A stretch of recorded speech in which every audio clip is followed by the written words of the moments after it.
Fl-2014 pajjiżna kien l-aktar pajjiż fl-Unjoni Ewropea li reġistra tnaqqis drastiku fl-inċidenti fatali tat-traffiku. Skont statistika tal-Kummissjoni Ewropea, it-tnaqqis f'Malta kien ta' 39% meta mqabbel mal-2013, li ma' tnaqqis kien kważi 40 darba aktar mill-medja Ewropea. Bejn l-2010 u l-2014, Malta kellha medja ta' tnaqqis ta' inċidenti fatali ta' 27%. Iżda fl-aħħar sena pajjiżna tela fl-ewwel post bħala l-pajjiż bl-akbar tnaqqis fl-inċidenti fatali. Wara Malta klassifikat il-Finlandja bit-tnaqqis 14%.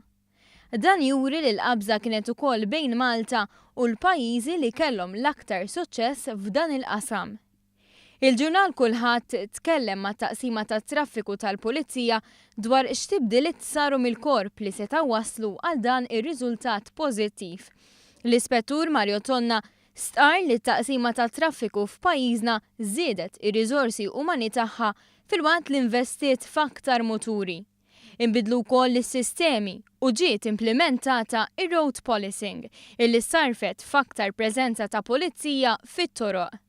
Saru wkoll aktar road checks konġunti bejn it-taqsima ta' Rapid Intervention Unit u t-taqsima tal-Klib, b'mod partikolari f'postijiet strateġiċi magħrufa għall-inċidenti.